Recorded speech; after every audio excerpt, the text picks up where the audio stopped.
বিশ্ববিদ্যালয়ের শিক্ষার্থীরা এতটা নিষ্ঠুর, নির্মম ও নৃশংস হতে পারে। ঢাকা বিশ্ববিদ্যালয়ের ফজলুল হক হলে মোবাইল চোর সন্দেহে তোফাজ্জল নামের যুবককে 4 ঘন্টা ধরে নির্যাতন করা হয়। পেটানোর পর তাকে খেতেও দেওয়া হয়। পরে আবারও মারধরে মৃত্যু হয় তোফাজ্জলের। 5 আগস্ট সরকার পতনের পর রাজনৈতিক অস্থিরতা ও ভারসাম্যহীনতাই পিটিয়ে হত্যার বা মব জাস্টিস বৃদ্ধির কারণ বলছেন অপরাধ বিশেষজ্ঞরা।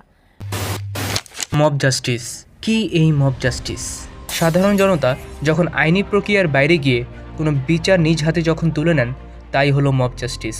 এ ধরনের ঘটনায় যদি কেউ মারা যায় তাকে লিঞ্চিং বলে। এর অর্থ বিচার বহির্ভূত হত্যা। মব শব্দটির অর্থ মূলত এমন একটি উত্তাল, ক্ষুব্ধ বা হুজুগে জনতা যারা সহজেই হিংস্র হয়ে উঠতে পারে। মব লিঞ্চিং বা মব জাস্টিসকে এদেশে গণপিটুনি অথবা গণধোলাই হিসেবে আখ্যায়িত করা হয়। নানা কারণে গণপিটুনি শুধু বাংলাদেশ নয়, ভারত উপমহাদেশে বহুল সংঘটিত একটি ক্রাইম বা অপরাধ। জাতীয় মানসিক স্বাস্থ্য ইনস্টিটিউটের সহকারী অধ্যাপক ও মনোচিকিৎসক ডাক্তার আহমেদ হেলাল ঢাকা পোস্টকে বলেন, একজন মানুষ তাদের প্রতিহিংসা চরিতার্থ করার জন্য এই কাজগুলো করছে, কিন্তু এটি অন্যায়। মব জাস্টিস নামক একটি কথা আমরা প্রায় শুনছি। এই মব জাস্টিস বলে আসলে কিছুই নেই, এটি আসলে একটি ভায়োলেন্স। তারা সহিংসতা করছে। তিনি আরও বলেন, যারা এসব কাজ করছে তারা মানসিকভাবে দুর্বল। আসলে তাদের মধ্যে সক্ষমতা কম, জ্ঞান কম।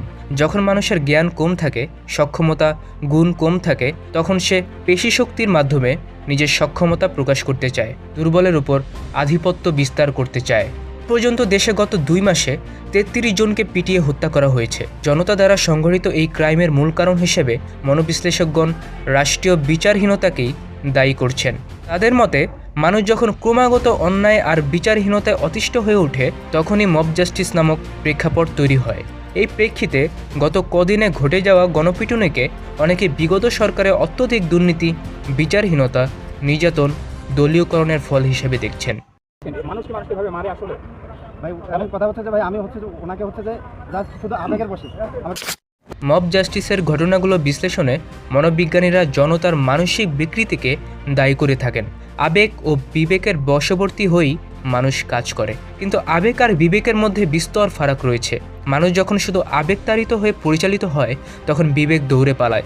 আবেগতাড়িত হয়ে কাজটি সম্পাদনের পর মানুষের মাঝে বিবেকের বোধ হয়তো কখনো কখনো ফিরে আসে, কিন্তু ঘটে যাওয়া সর্বনাশের প্রতিকার আর করা যায় না।